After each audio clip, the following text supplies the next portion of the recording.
Hey, what's going on, everybody?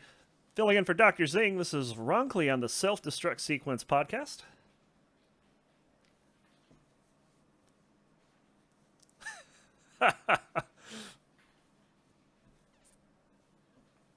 And we don't have to flip calendars to figure out what the date is.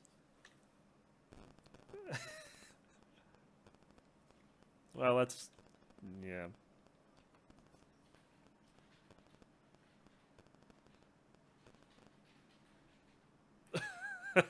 Uh-oh.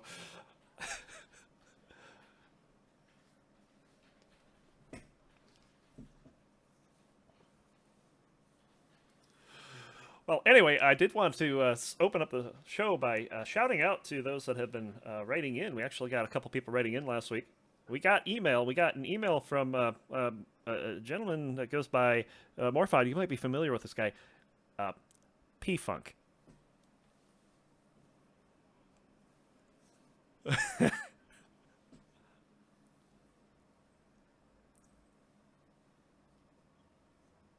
Well, he seems to know you because he says, and I quote, "I'm glad I can be a thorn in Morphod's side. I'm sure I'll be mentioned on the next podcast because of my promotion challenge and endless love for Morphod." Just kidding on the second part. Unquote.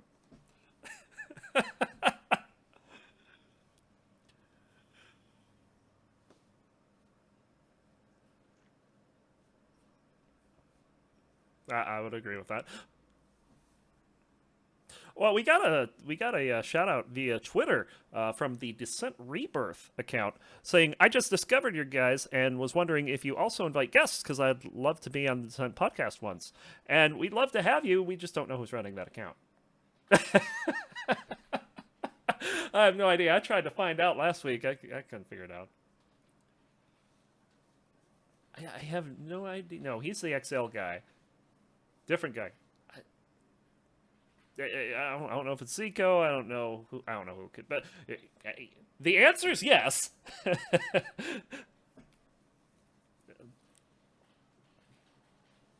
Yeah. So, but we absolutely no kidding. So we also have a couple of things to talk about this week, including a new Descent Underground patch, um, and they named the new patch Mickey because there's mouse fixes. It's awful. They should be very ashamed of themselves. The number one thing that they introduced, of course, is something they call mouse inertia, and it's something I call the mouse overrun buffer in DXX Retro. But it's basically the same thing, with the only difference being that there is a trigger. You have to move the mouse a certain amount before it registers in that buffer. But I mean, that's not a big deal. It's basically it's fixing a lot of the problems that they were having with the mouse. I tried it out and I went 26-0 versus the bots for the first time. So they got it right. Yeah.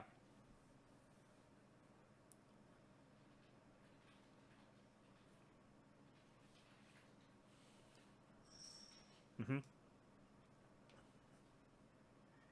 Yeah, and this is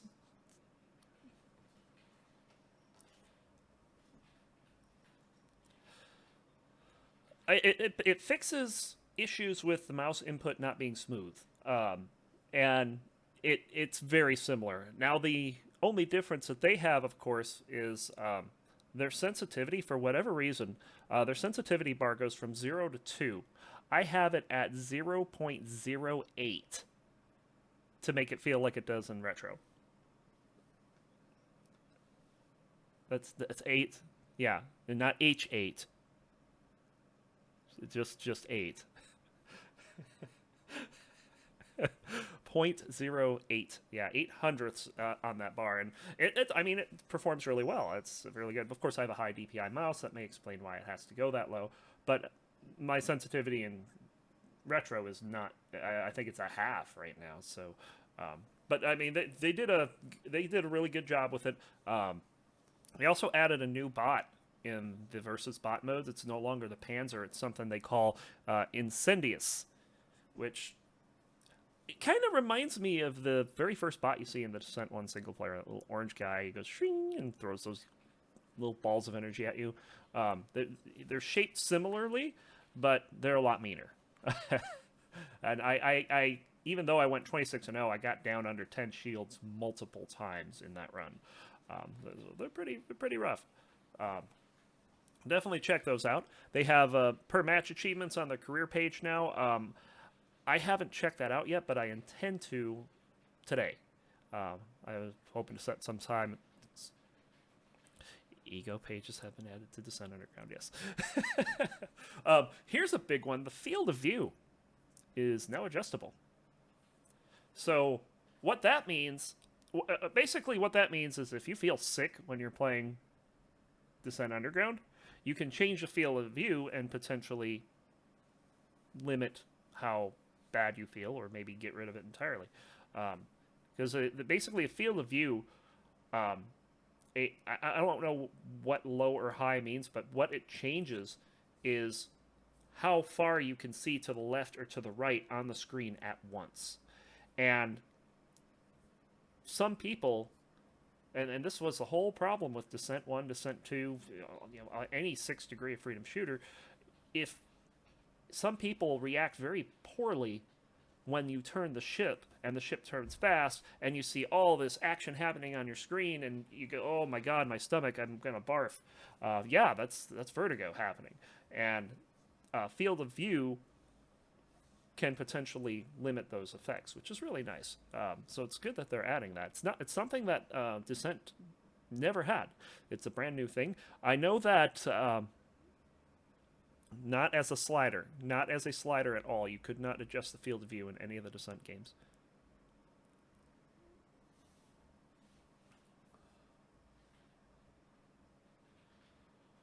Oh yeah, yeah.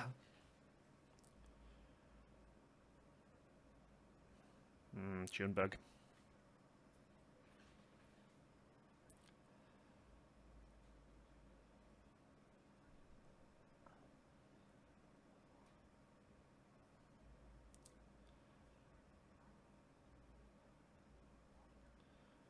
That's true.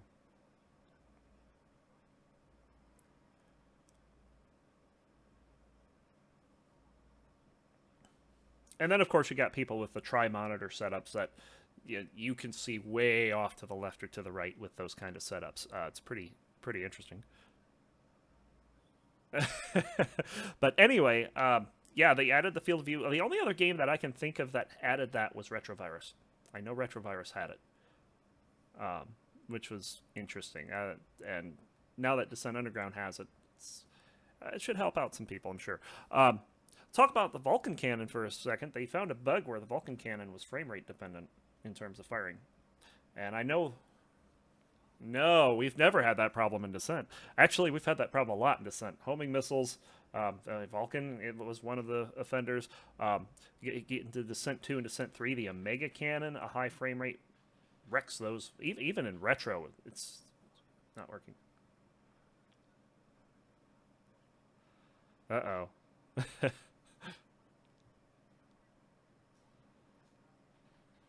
They just made it frame rate independent. So basically, if you're running at 3 frames a second or 60 frames a second, and you hold down the fire button, it will fire the same number of Vulcan rounds regardless. So it is indeed. They also have the tracers again. I don't know if anyone noticed the tracers went poof. They just disappeared without a trace.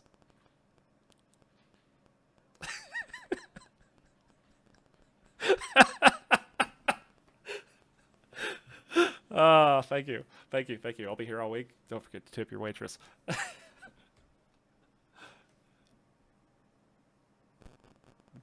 Hmm.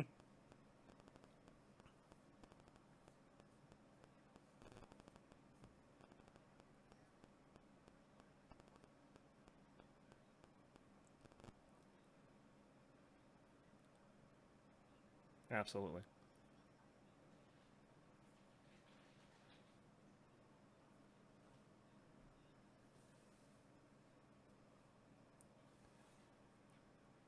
Exactly.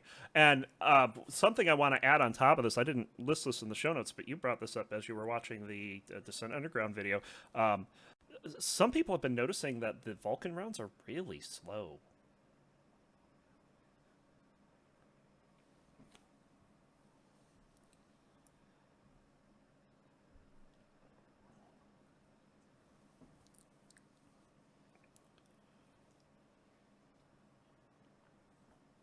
They are actually slow.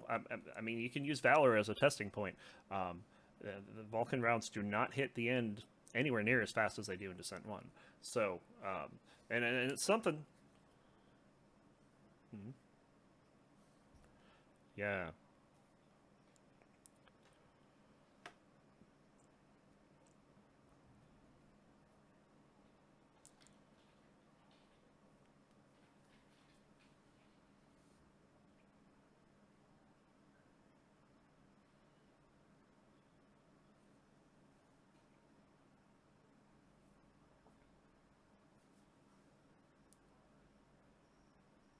right.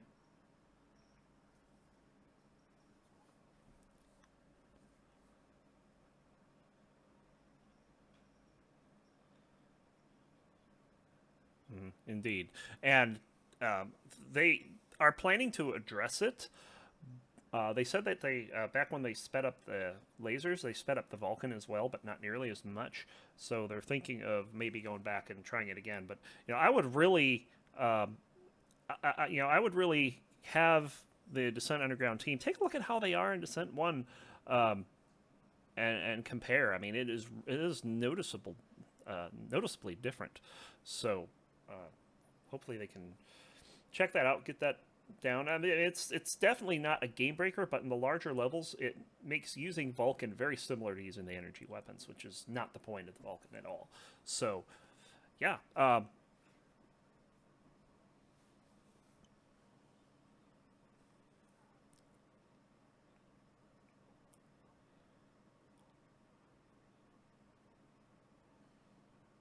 indeed. Um, so yeah, there's that. Um, they added some server stability. Who knows what that means? It's behind the scenes code that we'll never see, but that's good because there's yeah. We'll get to that. We'll get to that, but this is actually servers being slow, lots of lag, stuff like that, and they fixed that. Homing missiles, yeah, yeah, yeah. Homing missiles home more, which is good because I thought,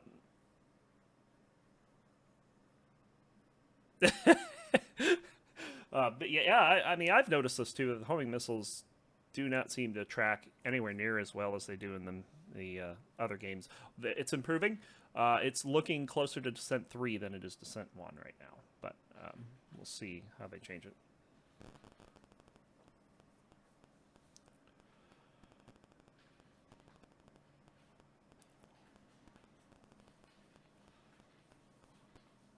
Yes, not impossible, but not easy.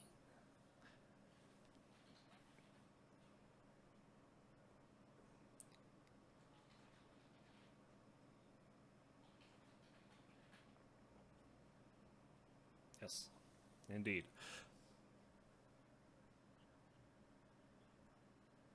Yep. Direct hits by missiles.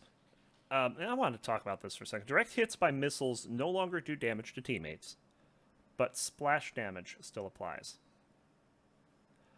I'm wondering why this was implemented.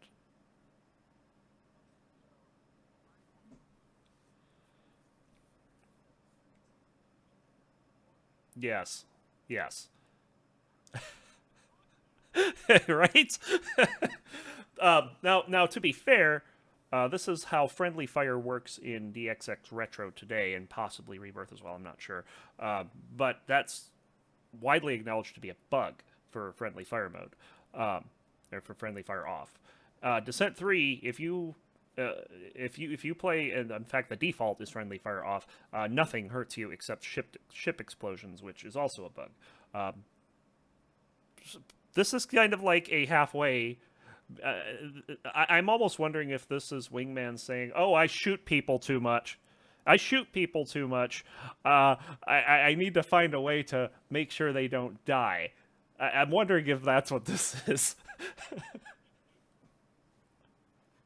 Oh no.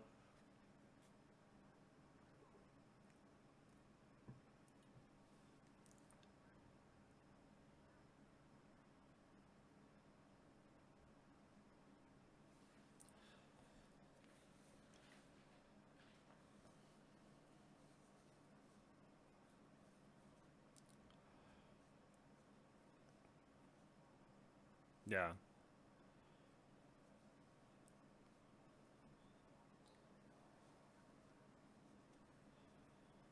Yes.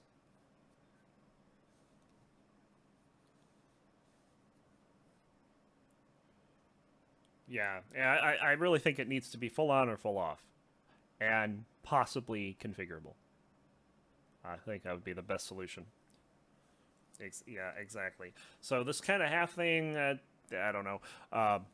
But anyway, going on the rest with the rest of the updates, Torch hitbox was increased. I don't know if you've seen the Torch; it's kind of thin, so it's kind of needed. Not wafer thin. It's not like the Wasp. It's got the Torch is supposed to be a throwback to the Pyro. It's got the same, not the same profile, but the same type of. It's got the same wings and stuff like that. Exactly. It looks very similar. So they increased the hitbox on that. Um, Missiles, when they hit your ship directly, they weren't making noise before, and people were thinking they were getting one shot. So yeah, so they changed that for the missiles to make noise. Personally, where's the clang? Well, you need the clang specifically for missiles. Yeah.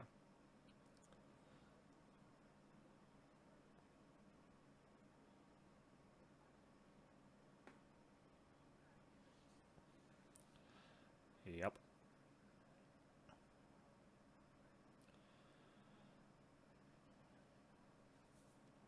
In Descent 3, in Descent 3, they got rid of the clang, but they made it more visual. So you would see their shields light up. Basically, is what would happen. The more you hit them, the darker the shields. Um, so I mean, there's different ways of doing it, but the important thing is player feedback, and I think that's what Descent Underground is missing is that feedback that you've actually hit the opponent. And I'm not sure that those little sparks that you see on the ship, I think those are just akin to the sparks you see in Descent 1, which is client side only.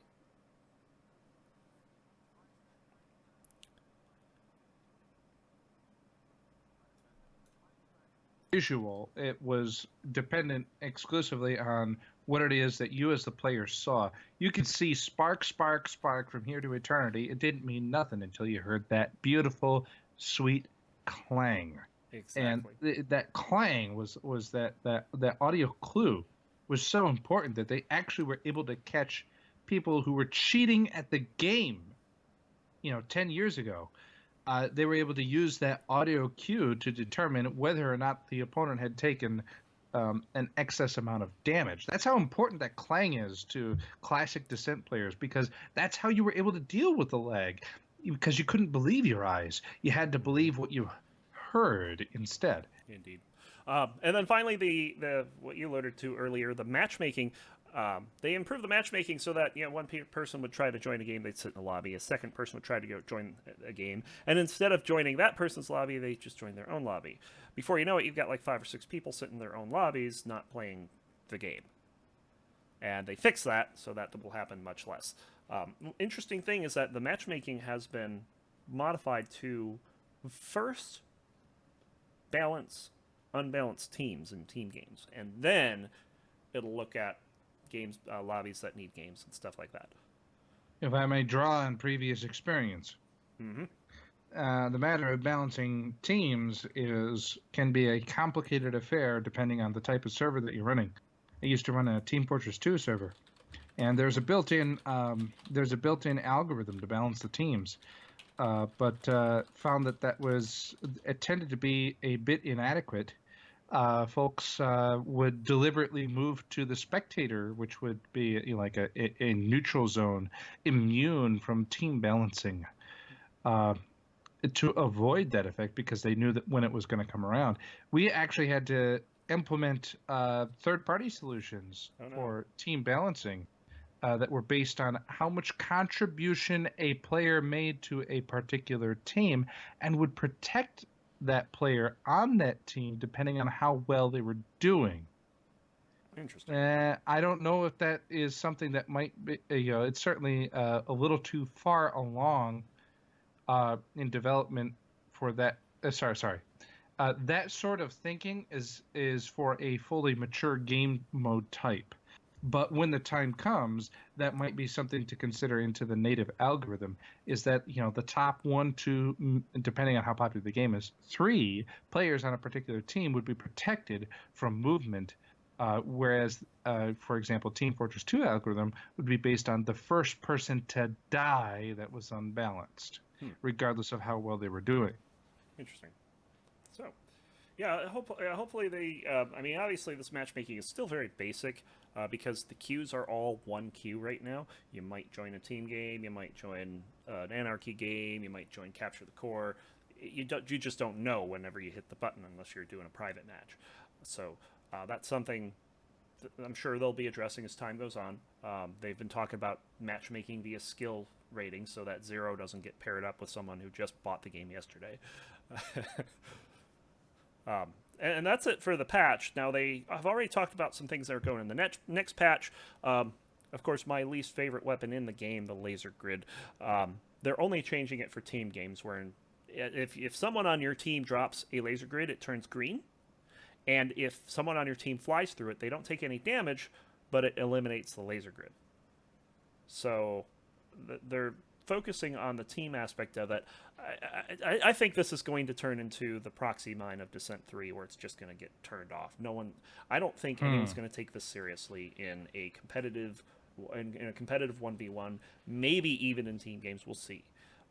Because one of the big things in Descent is to be being able to chase down your opponent.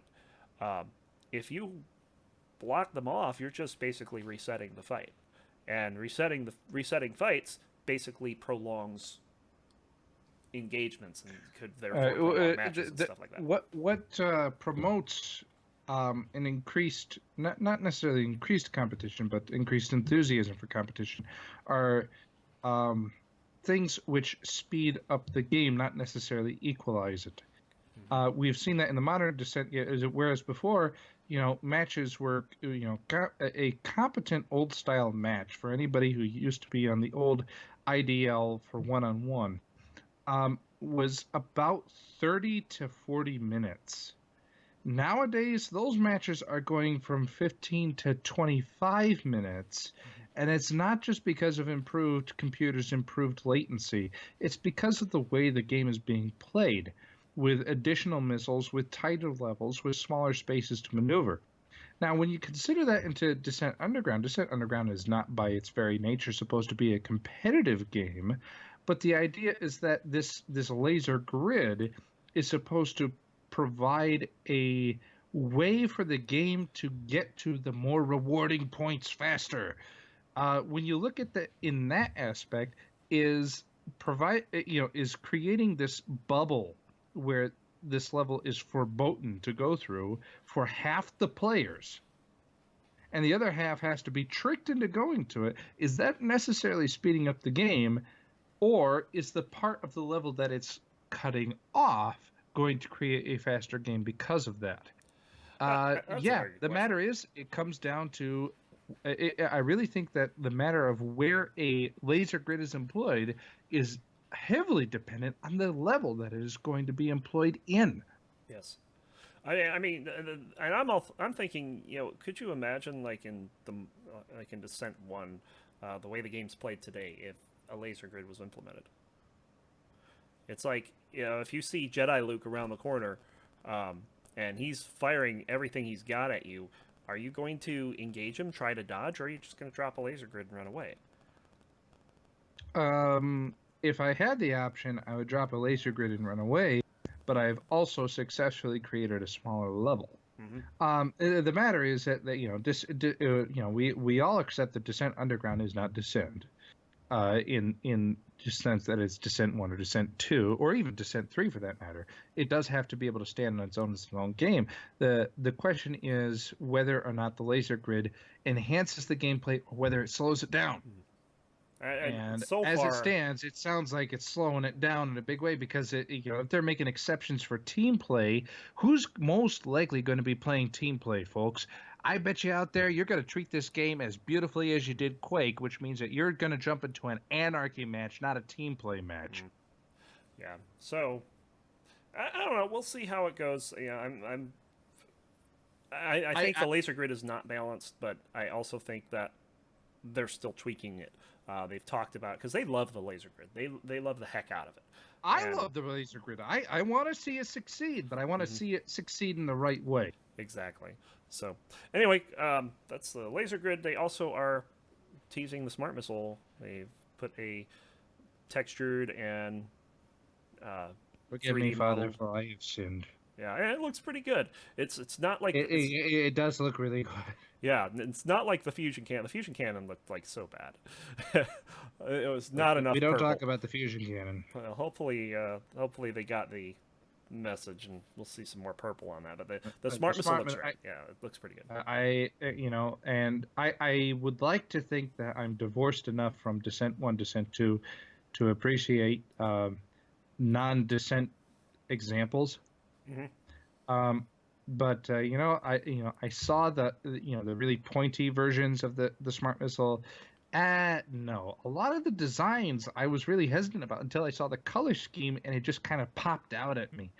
I'm glad they're looking at several examples, and I'm certain that they're going to choose some. As long as it looks definitive when it's actually flying by my windshield or flying into my cockpit, for that matter, then I will be very happy with it. Yep.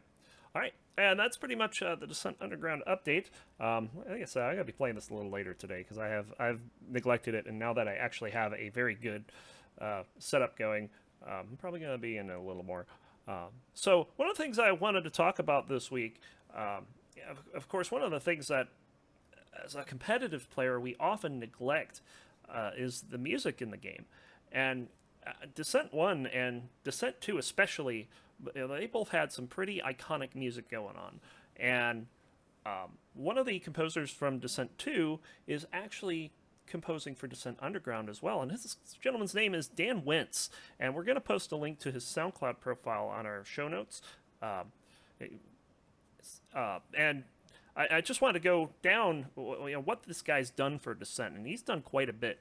He was actually a level and robot designer for Descent 2 and the Descent Maximum game. I've never seen Descent Maximum. Was that the. Which I, version was that? mm, I feel bad that I don't know I this. really don't know what Descent Maximum. It looks like it's a PlayStation one. So he did That some work on a would PlayStation. make sense. If Uh, someone were telling me that that were the case, I would believe them. yep, and he also did some 3D programming and modeling for Descent 2 as well. But what this guy's known for is oh yeah, he also made Stadium. Stadium actually got ported into Descent 3 and was one of Descent 3's more popular levels in its early day.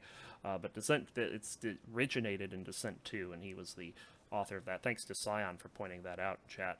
Um, but what this guy's mostly known for is the music, and he did a lot of the MIDI music for Descent 2. He did the music for Descent Maximum. He's also involved in Free Space and Free Space 2. The Summoner 1 and 2. He did Red. He was over with was it Volition that did Red Faction? He did 1, 2, and Red Faction That's Guerrilla as correct. well. The Punisher. He did Saints Row. Uh, and then when Ooh. Yeah, another Volition title. yes, and then when the Sixth Degree of Freedom revival started, he got involved on the very first title. Unfortunately for him, is Minor Worst 2081, but he was on that one, and I will say the music was really good. I also did Injustice: Gods Among Us, and of course he's doing the music for the upcoming Descent Underground. So definitely check this guy's stuff out. He's doing all the music for him right now, and it sounds great.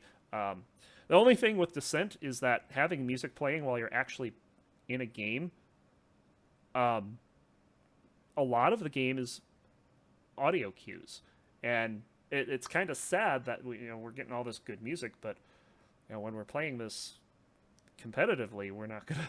I'm sure no one's gonna be having the music on.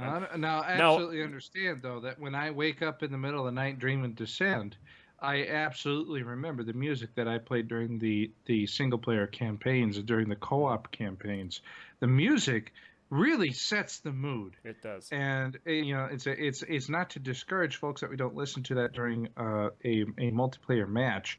But the matter is, if I need to listen to music during a multiplayer match, I have a computer that can crank out, death metal on, on whenever I ask of it.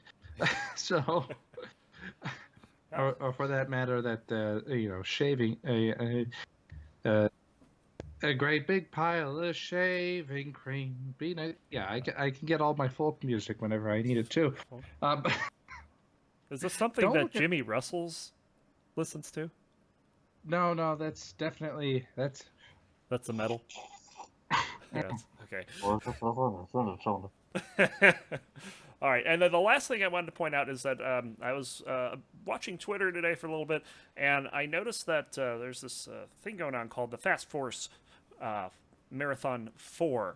And this was originally supposed to have some other games going on, but apparently one of the players that was supposed to be doing a race didn't show up. And so one of our friends that's actually in it, known as Spooty Biscuit, decided, well, let's fill this dead air with Descent 2. And he did a full run through of Descent 2 on Hotshot. Now, the Fast Force 4 Marathon, this continues through midnight Monday or Sunday, 9 p.m. Pacific. And this is a charity benefiting Doctors Without Borders, which is a pretty cool charity. It's what I think Summer Games Done Quick did. And you can check them out. They're going to be running all day today and all day tomorrow. So definitely check that out. Now, It's good. It's now good for we got those some who Descent airtime. I was glad to see that. now a Spooty Biscuit. He also did some other speed runs involving Descent. Correct? Didn't he do like a Descent 1 speed run on Ace? I think it was. Try insane. He's a world record holder for all hot shot runs, and he also did the D1 insane run. And I don't know if he's under an hour yet, but Descent 2 hot shot, his record's 37 minutes, which is just insane. Any chance we might be able to get him on here? Yeah, he's definitely one of the guys I'd like to get on the show, and we definitely want to have more people on the show as we go along as well, because we had a few people on in the first few episodes, and just a lot of things have been going on. I haven't had a whole lot of time to arrange it. But... remember that Descent, and not only Descent Underground, but the entire Descent community is dependent on your participation as part of the community. If you want to talk, if you want us to talk with Spooty Biscuit, I'm certain we could drag out a whole 30 minutes and completely entertain him for 30 minutes. Send us a message.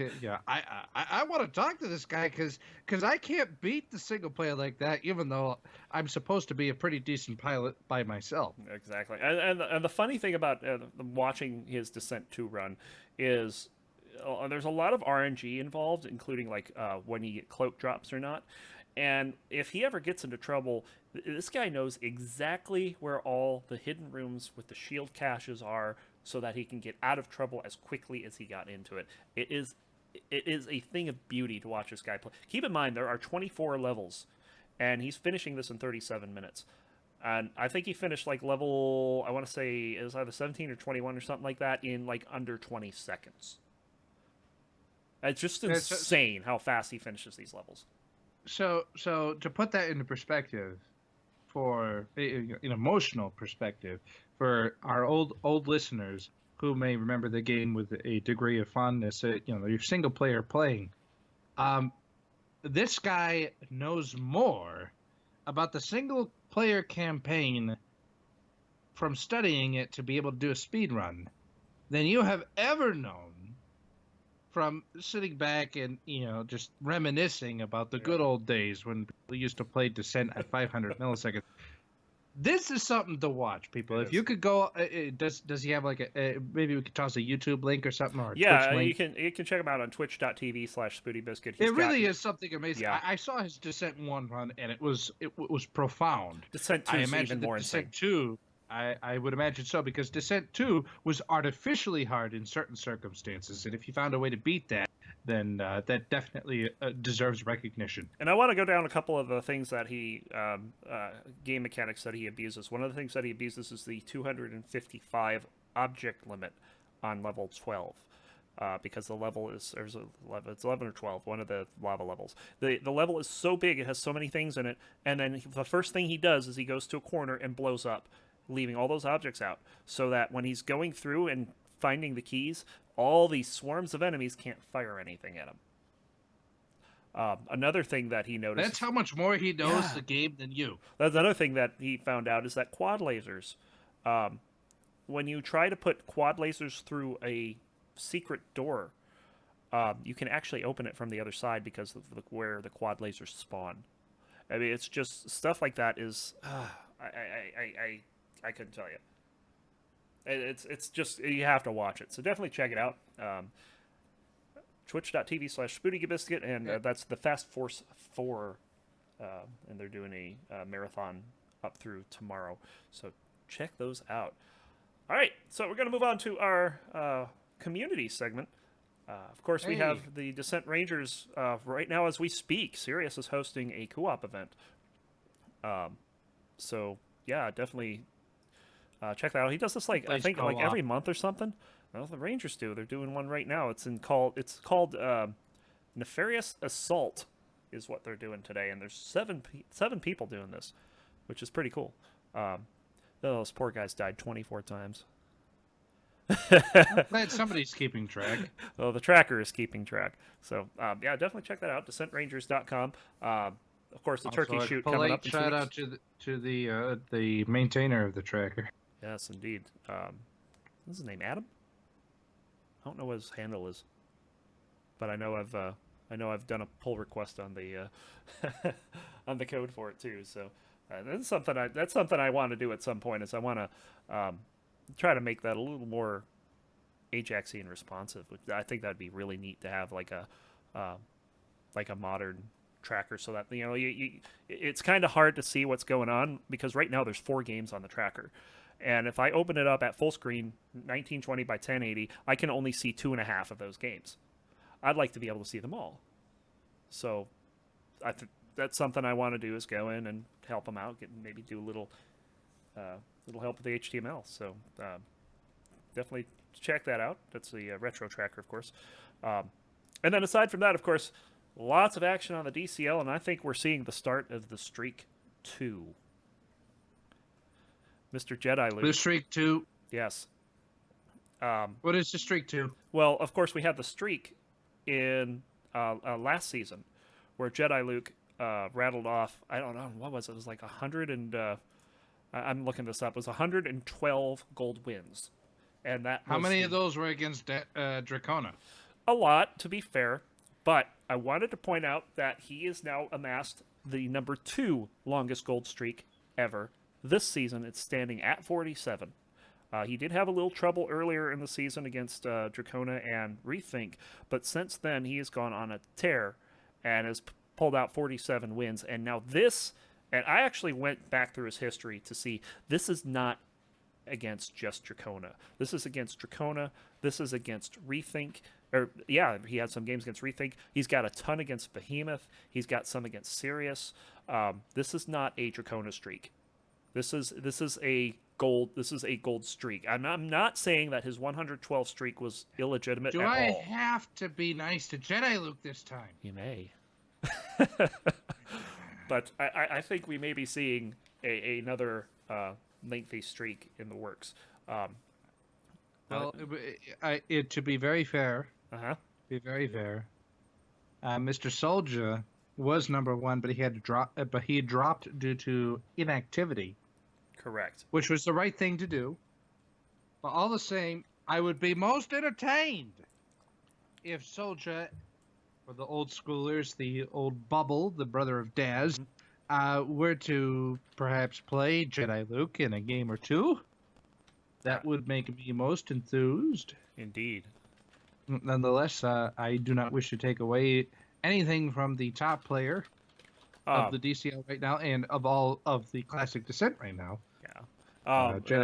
They did play in October during our time off. October doesn't count. There's fucking skeletons walking around. And ghosts are wearing sheets with holes in them. You can hide a smart missile in one of those. Indeed. But, I mean, he did beat him in Logic 20-15. And that was the... 20-15. That was the last time he played. Oh, my goodness. That's not part of the current streak. So hopefully we'll get... I want to see this play out because I think this is just because of the range of opponents he's playing, this could be a much better streak. He has shown signs of weakness lately. He has. We'll get to that in a minute. We're going to talk about the other. Speaking of signs of weakness, we talked last week how Behemoth escaped his demotion from gold by playing in a demotion series and coming out on top. Well, he's had some poor showings again, but yeah, he's up again for demotion for his second time, and he started his series with a bang. And Yeah. yeah, Now, the first thing to recognize is that the DCL has a promotion demotion system for the 3 tiers: gold, silver, bronze. And the idea is that when the ladder's algorithm determines that you should be in a particular tier, and you are not currently in that tier, you are given an opportunity to fight to be in the higher of those 2 tiers. So if you're bronze and the algorithm says you should be in silver, you could fight to be in silver. If you're in gold and the algorithm says you should be in silver, you can fight to stay in gold. That's what Behemoth is doing now. This is the second time he's done it. Probably most significantly, though, is that after he passed the original test to stay in gold more than a month ago, is that more than 30 days have passed, which is the minimum threshold before he could be tested again, before the challenge came back up to question whether he should stay in gold. So he's kept that for more than a month. indeed, yeah, and he's he's nailing it right now. So we'll get to that in a bit. How he's doing with that promotion series. Other than that, not a whole lot going on with gold. Sirius has been back playing a little bit. Glad to see him back. Bahamut's been scary. He's been. I don't talk about him. He's been very scary. So Behemoth has been hogging the computer from Bahamut. So for those not aware, Behemoth and Bahamut and Bird Dog are all brothers. and they all use the same And computer. only one of them can be on the computer at the same time, which is unfortunate. It would be very interesting to see the matches up between them. No kidding. Anyway, talking about the silver tier, of course, Lothar Brott still holding on to top silver. He's like, with an iron grip. Someone needs to bring him down. I've been trying. I took him to overtime.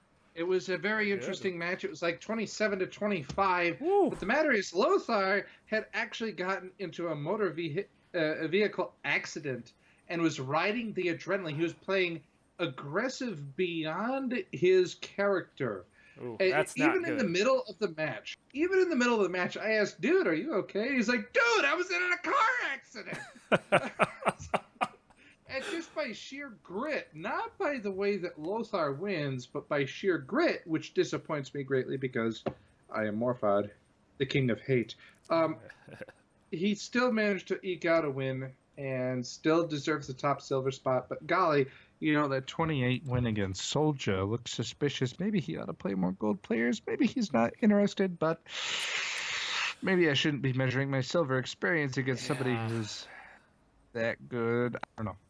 This is not the place to discuss that. I think we should. Lothar Bot was gold once. He got demoted to silver before the end of last season. Of course, we remember how he responded. He got vigorous defense within 3 days.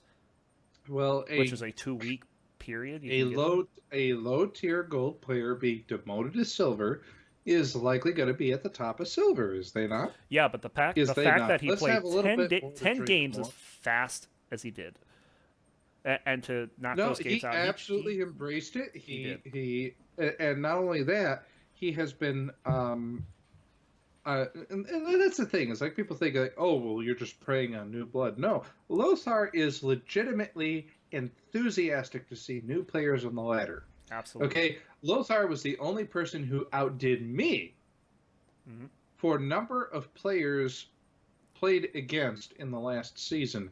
So Lothar is like the doorman to the DCL. Pretty much. Okay, he loves being your first match. Right. It doesn't matter what the score you got against him. You are not officially part of the DCL until you have played Lothar, because he has all of the fundamentals down square. Yes. But... All right. He's a boring square player, but he still wins because of how square he is. He drops But he drops nonetheless, proxy mines everywhere. That's not boring. You have to keep your chin up against him. he doesn't do it against me. He knows better than to do it against me. But nonetheless, I think he Lothar should give it a Bot, shot if he's ready and he's got it available. I almost wanna feel like see what he's he avoiding does. gold matches. I But don't on the think other he is. hand, being on top of silver is a lot less stressful than being on the bottom of gold, because on the bottom of gold, everybody's gunning for you, and there's one person whom we've already just talked about who can attest to that. Behemoth knows that being on the bottom of gold is very, very hard. Yeah. But but you yeah, gotta ask. It's like he said on we had him on the podcast for one of the episodes, and even he said that he did not feel he was playing a gold level, but lately he's put up some really good numbers. I don't know. I think if it's available, you should give it a shot. That's what I think. So, On the other hand, though, it's just the matter that he's been playing. If he wants to stay in silver, then you know what? I'm just gonna have to crack my knuckles and give him a bad day. there you go. Well, speaking of bad days, I have here in my notes. Shut up. It says Cyrus finally solves Morphod. Shut up. I don't know if solve is a word though, because it was a very deep overtime match. Shut up. Shut. Okay, all right, fine, I'll talk about it. Okay, so Cyrus has been making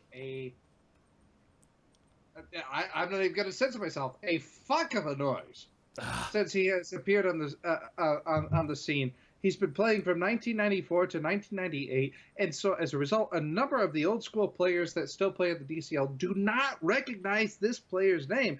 Only like Mark 392 and a couple others, and I question whether Mark 392 really remembers it, or whether he's just really happy.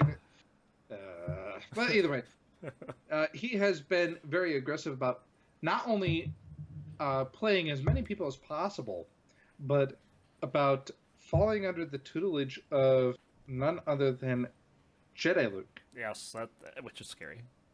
Which is frightening nonetheless. So he and I had played one morning in Black Rose. Understand, I had held Cyrus to I believe it was a 21 to 0 win streak. Cyrus had made the promotion into silver, and I had beaten him every single time we played in Black Rose. And then in an overtime match, he manages to beat me, and I will say that I was not inebriated. He did legitimately win it. He won it based on my impatience. I feel that he won it, but that I would have required an enormous personal effort or personal will to overcome my mistakes that game. Yeah. But it was in Black Rose. It was I had beaten him every single time. I had challenged him again because he wanted to prepare for the Watts promotion challenge, which we'll talk about later. Yeah. And he beat me in overtime, and I hate him for it. Oh my goodness, he got his first win. He claims it is his best win, and I think is a little bit crazy for saying it. An overtime match usually feels really good, which we'll get into that too in a moment. Yeah, what I also wanted to point out was your very next match against him, which you defeated him 20-7 for the Fusion Trophy. He was stupid. In UG. Now hold on. This is not the only single-digit score you've had in a Fusion match. For silver, you beat Bird Dog 20-6 last week. What are you doing? You're just fusing everything together. These people are foolish enough to challenge me for the Fusion Trophy. There is only one person in silver who can challenge me for the Fusion Trophy. And you know who that person is? Melvin? No! Lothar? No, not even Lothar. He stinks at Fusion. He's scared of my Fusion. Zero! Zero's retired. He oh my goodness, he goes off and it's like, oh, well, the game's over. No, Zero, you get back here and challenge me for the silver Fusion Trophy. Morphod will give it to you, too. The Fusion, I'm not going to give it to him. He's going to The Fusion. earn it. They'll give you lots of fusion. But I mean, yeah, that's still Anybody pretty who's impressive to put I, single-digit scores on people in your class well, for that it's no trophy. secret. It's no secret that I'm good at fusion. The question is, I only have a few weeks to pick up all the trophies that I would really, really want, like the red trophy, which, if I recall correctly, you have personal experience in giving to me. Yeah, well, we won't talk about that. Maybe the blind trophy, maybe the dogfight trophy. I don't think Strike, the you gotta blind come back trophy. and play. Yeah, so I don't think the blind trophy is available. You could play someone for that. The people are not Okay. willing to play me. Oh, damn it. We'll see if we have anything to report at before our Christmas show. Yep. Well, anyway, yeah. So I think we're on bronze level here. We've gone through gold and Yeah. silver. So yeah, Watts is up for promotion. Before we go to bronze, I do have to give a shout out. Shaina has demonstrated a number of uncharacteristic games against me, and those should be lauded. Based, I don't have knowledge to the DCL's internal algorithm, but what I can tell is when a player is playing above and beyond their statistical ability. Shaina has put scores up against me and has beaten me in ways that the ladder's algorithm says should not be likely. And for his wins against me in IO and his excellent scores against me in other games, he should be commended. He's making noise. And the question is, can he put those numbers up against other people? Because he has not yet. Does he only have my number? In which case, that's It's most possible. personally embarrassing. But if he could put those numbers up on other people, well, we could see another top silver contender.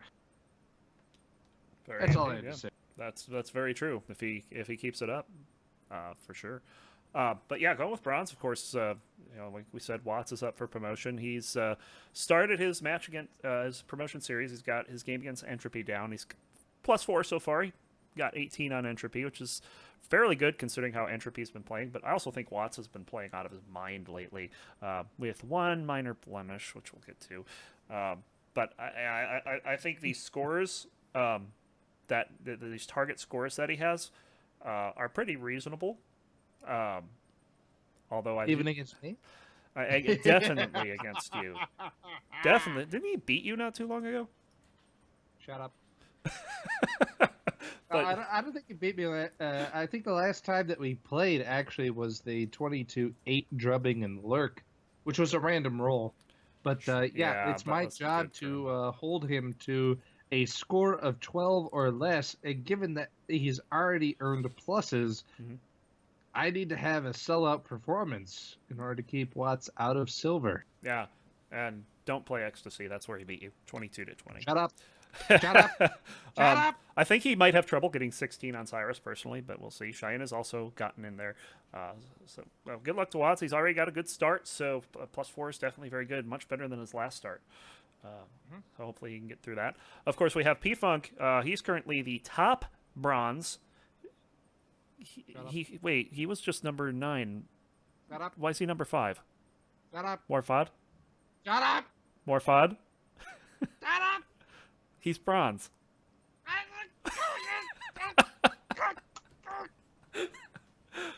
This is a 20-16 win in Flea. Oh, it's his home level. It's his home level, so drunk. There was whiskey involved. there's whiskey involved. Well, There's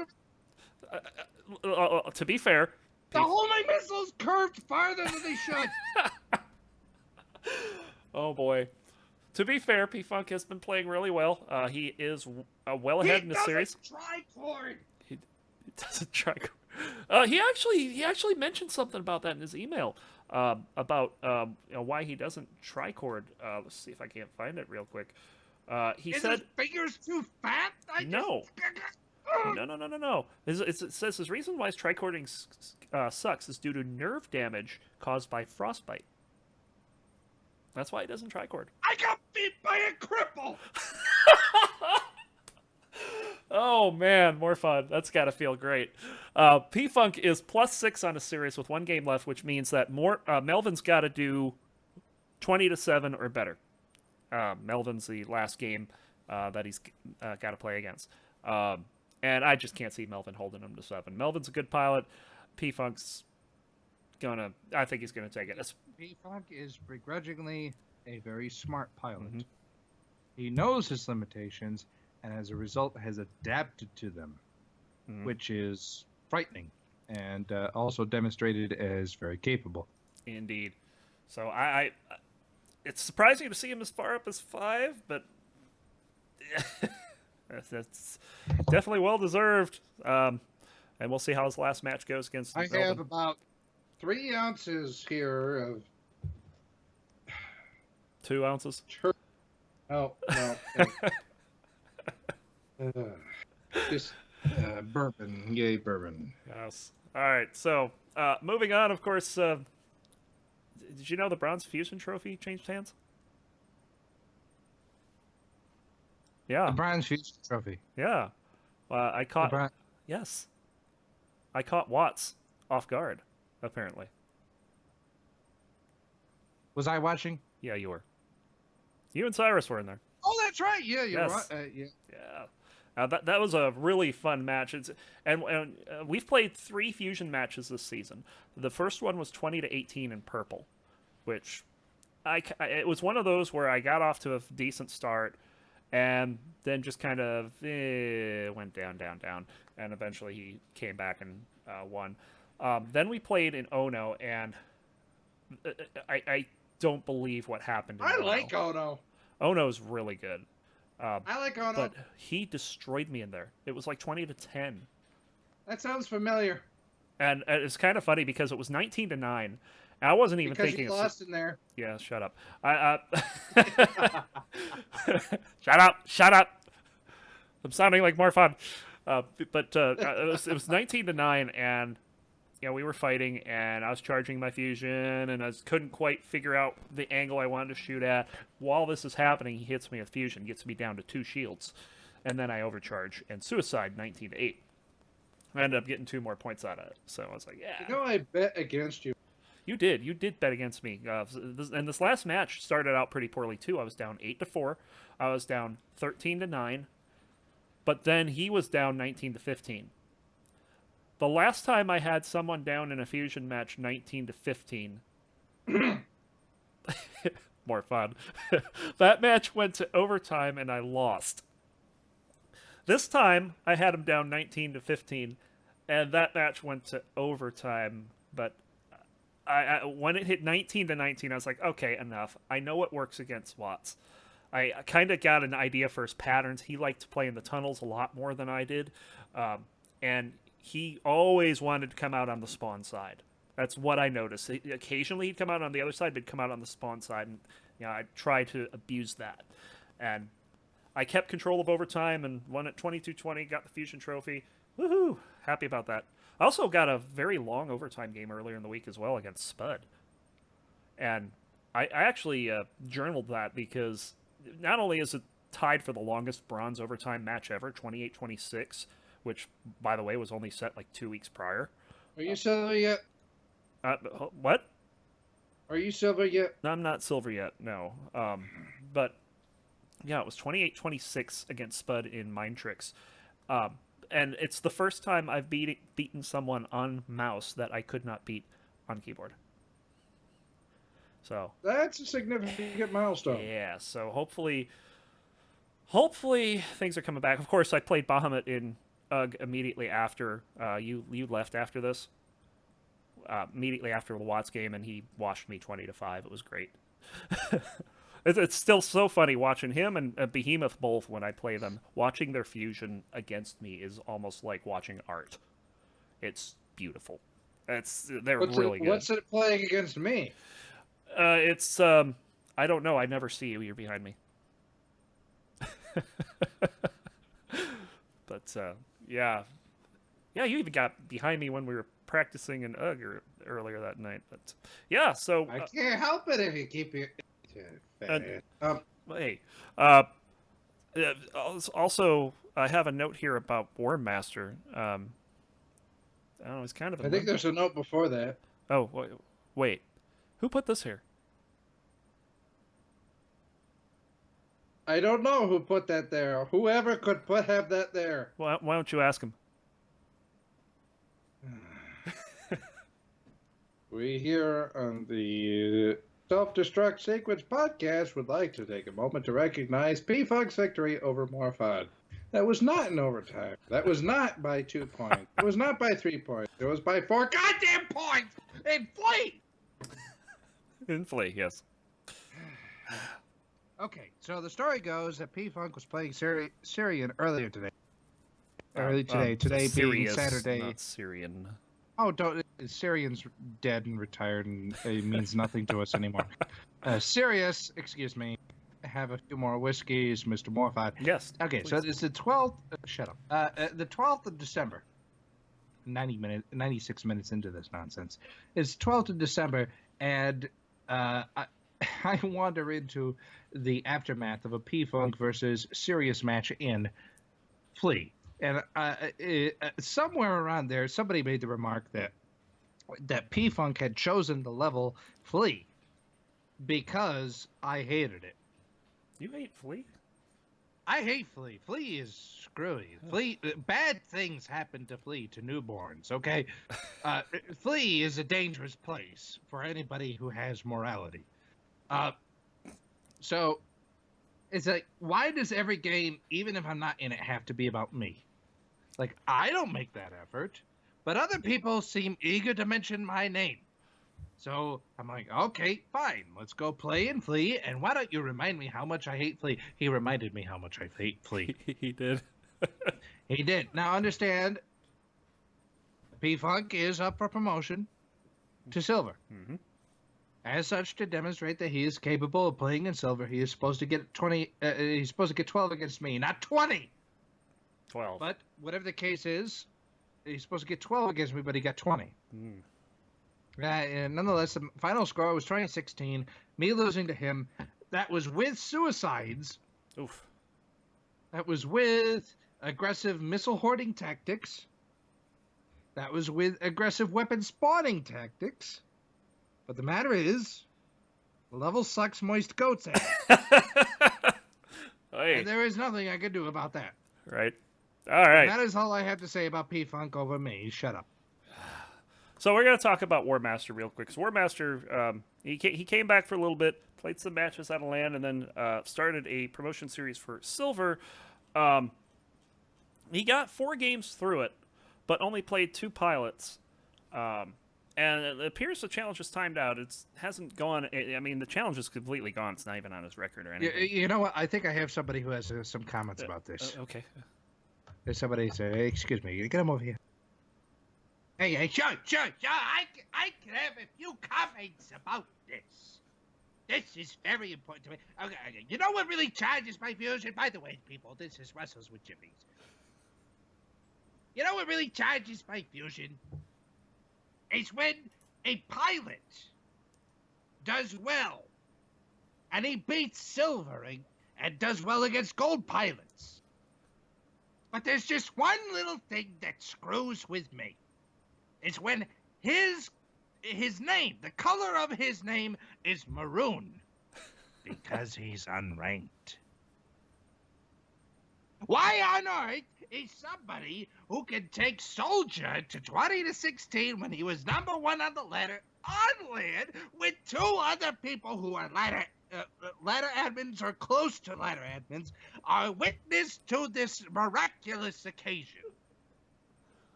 Why is he remaining maroon? Why do you hate? Maroon isn't a rewarding color.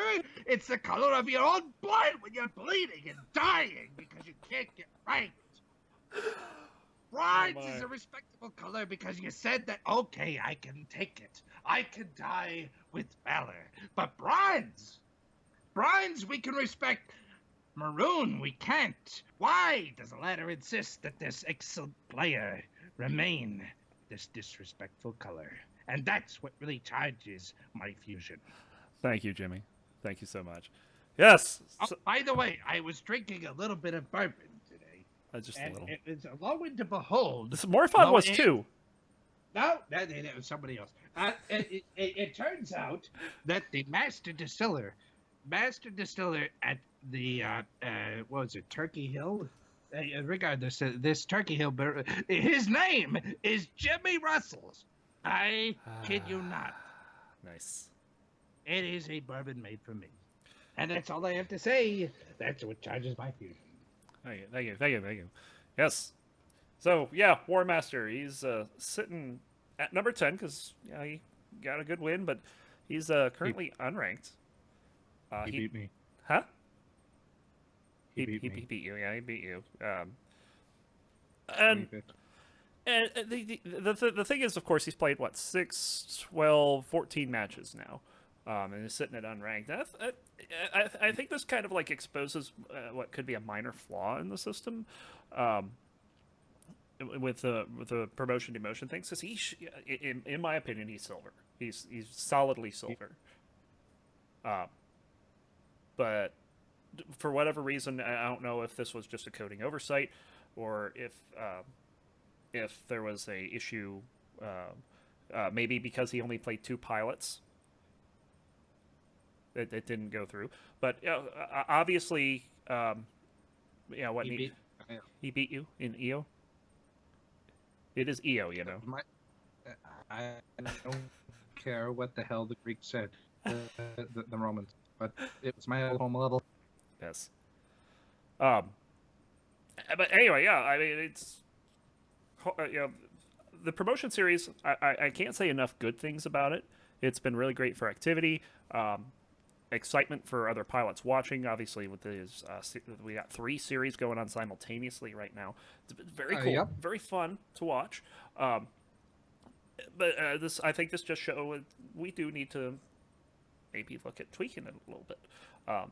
Just to, Yeah, there's definitely the question of a timely resolution of things, and also what's the availability of the said player for meeting those obligatory matches. Yep. War Master has been a hard fella to get a hold of, but every time people have gotten a hold of him, he has demonstrated mettle. Yes. So, is there a compromise to be made? I'm certain that the ladder admins will come to a reasonable compromise. Yeah, and one of the things I'm absolutely sure of is that this will be made right. Lothar, Dracona, Jedi, all 3 of them always have the best interests of the ladder in mind, and all this is a minor speed bump on what has been otherwise a great feature, and like I said, I think he's silver, solidly silver. He's got the numbers to prove it. So it's just a matter of. I would like for him to be gold so I can get 2 gold wins, but nonetheless. Sorry. But yeah, I mean, and one of the things that you brought up, of course, while he's unranked, nobody that plays him is getting anything out of it.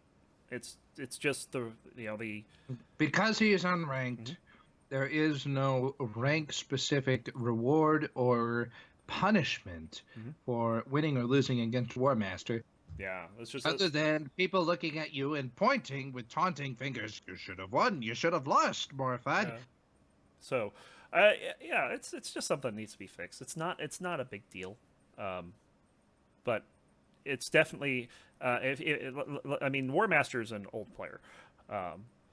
Imagine if a new player comes in and they play their 5 matches, and all of a sudden they play well enough that they're offered promotion for silver, and now they have to play 5 more matches to get ranked. Yeah, the old algorithm within 3 to 5 matches you got placed. And that was a reasonable starting place. So the question is, for people who are brand new to the ladder, the algorithm doesn't know anything about them.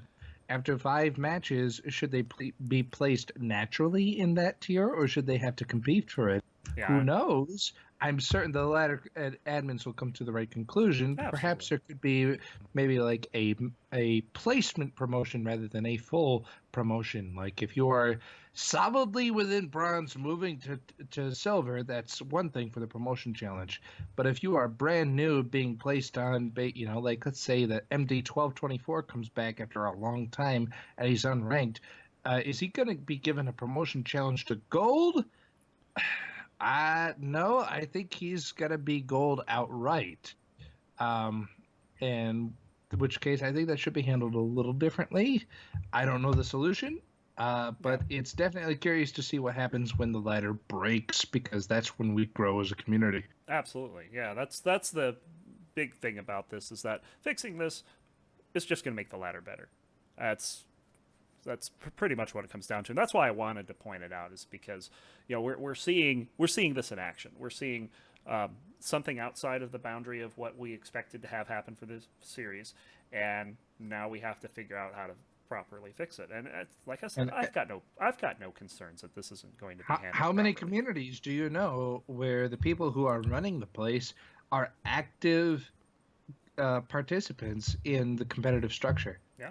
It's not very many, so uh, I'm certain that if this is truly a significant issue, that it will be addressed in a timely fashion. Indeed.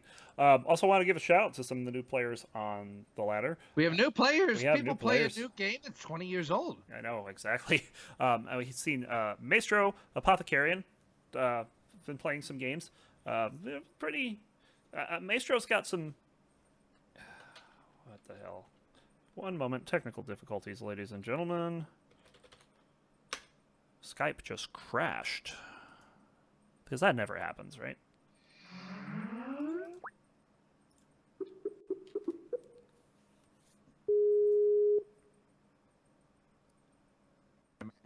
Call coming in. It's just a little bit of a hiccup in the connection here. Indeed. But we were new players. Yeah, we got new players. We got Maestro, Apothecarian. I've seen Maestro fly around a bit, and I've really enjoyed seeing the way he flies, because he seems to have a good concept of flying. He's not like someone who's completely new and doesn't know his configuration scheme or anything. Apothecarian, he's got some work to do, but he's also flying fairly You've okay. played him? I haven't played him. I've seen him fly around. Ah, okay. Well, I do know that Maestro. He's a young player. He's not from the old crowd that grew up with Descent. He's kind of being reintroduced to the idea. Sorry, he's being introduced straight with a 6 degree of freedom. This is his first true experience in a multiplayer setting. He's played the single player though. Apothecarian is one of my personal friends who has decided to try the game out based on my enthusiasm.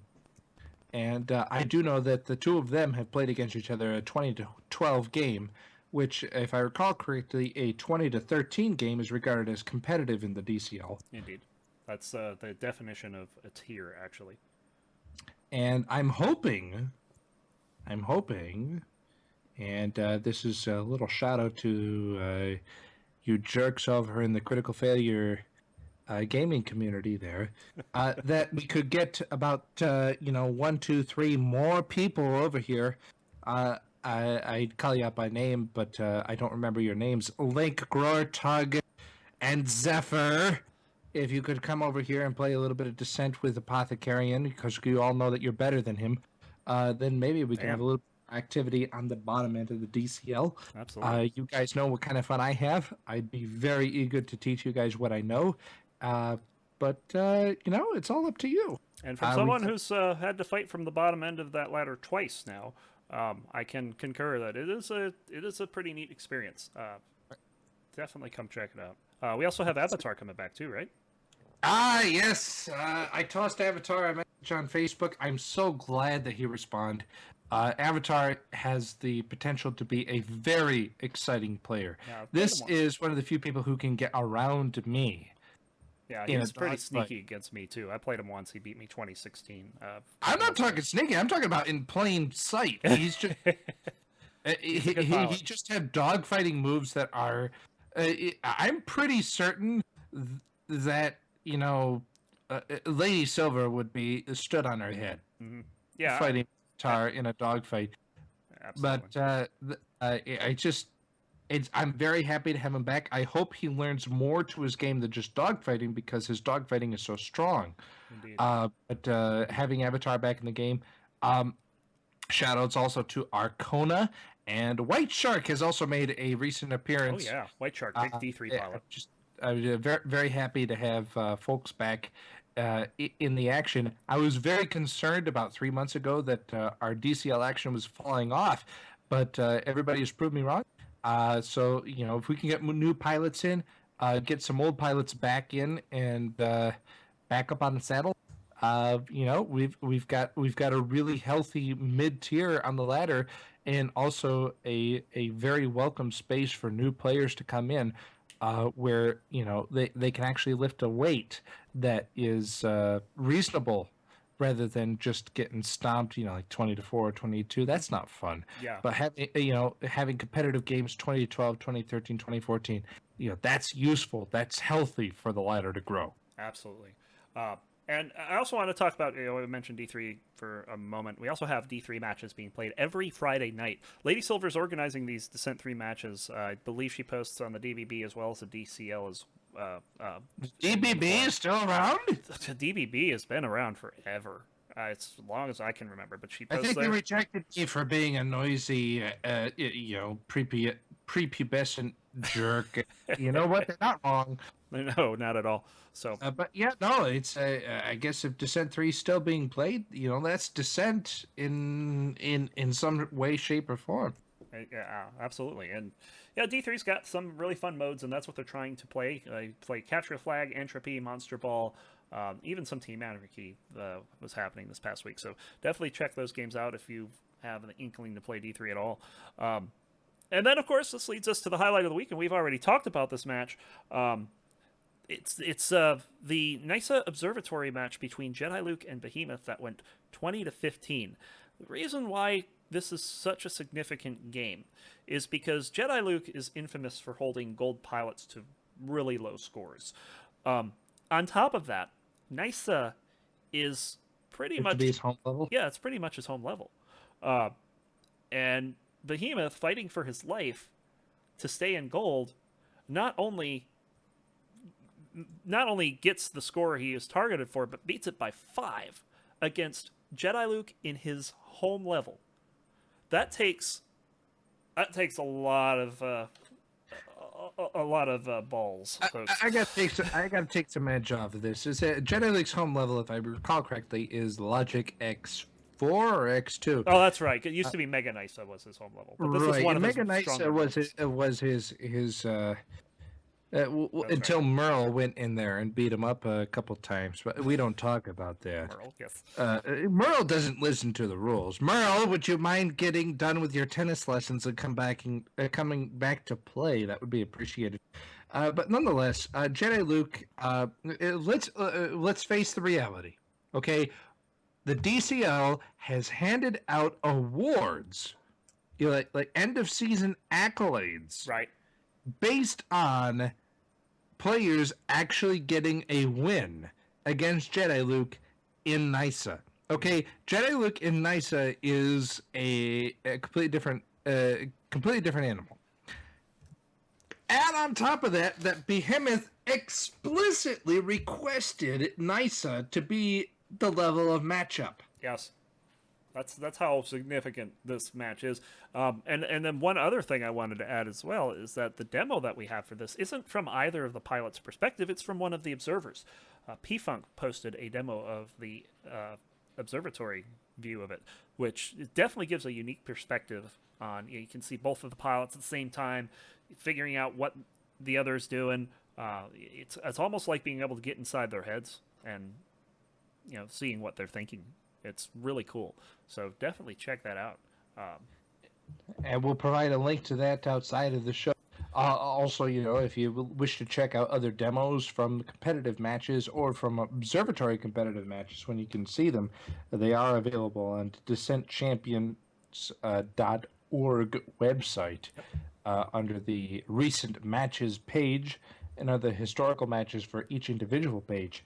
But these are the things that you want to check out if you're a studied Descent player. It's a matter of understanding where choke points are in a level, knowing where it is to spam weapon fire over a long distance, It's about missile management. It's about ammo management for Vulcan. It's a whole different world of Descent if you're playing competitive. And NISA is one of the classic levels by modern standards. It's regarded as way too big. Indeed. But the matter is that Behemoth stepped out in one of Jedi Luke's strongest levels to defend his claim to be in gold Yes. is a huge accomplishment. And not only that, he got +5. That means he's in an excellent position to defend his position as a member of gold going against other players, which makes me feel real good because I've beat Behemoth by 2 and by 6. By 2 and by 4 personally, and may make an argument for me making gold in the future. More fun. I assure you that my impressions are not purely personally based. Not at all. So I think that's going to wrap it up for this week. So thank you everyone for listening and dealing with our technical issues. We've had a couple today, but we'll have the podcast all up online. All that stuff edited out. Even we might even take care of some of Morphod's colorful language. Ah! All right. So I think that just about does it. Let's go ahead and wrap this And up. of course, if you have questions, concerns, comments, or confessions, you can email us at emails@selfdestructsequence.org. And if you wish to remain anonymous, simply indicate so. We will respect your privacy. Otherwise, if you think that would irritate any single one of us, then indicate what your handle is. Other contact info, of course, we have a Facebook and a Twitch at SDS Podcast, and a Twitter at SDS_activated. And, of course, you can access all of that information on selfdestructsequence.org. And of course, we're going to be coming at you every Saturday if we can, for as long as we can. And be sure to check us out on iTunes. The best way you can help us out over there is subscribe to our podcast and give us some reviews. I don't know yet if we're going to be doing one on the 26th of this month. The 26th. Yeah, it's like the day after Christmas. It's like the day after Christmas. Yeah. You know what? How about we decide how much you and I are friends? And we'll figure out whether or not we're doing it. You know what, guys? We'll see you in the new year. Yes. So we'll definitely do one next week, though. Go home. I am ready spend next time week. with your families. Yes.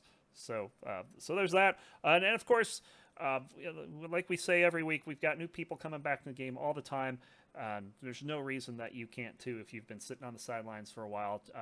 We have fresh blood. You come check us out, and if you're not sure how to get back into the game, we've got that page for you at descentchampions.org/new_player.php.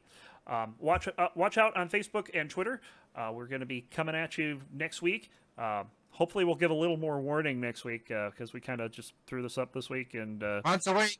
yeah, but we'll be here sometime between 3 and 5 Eastern. Hopefully we can get a regular schedule down. But until then, we will see you next week.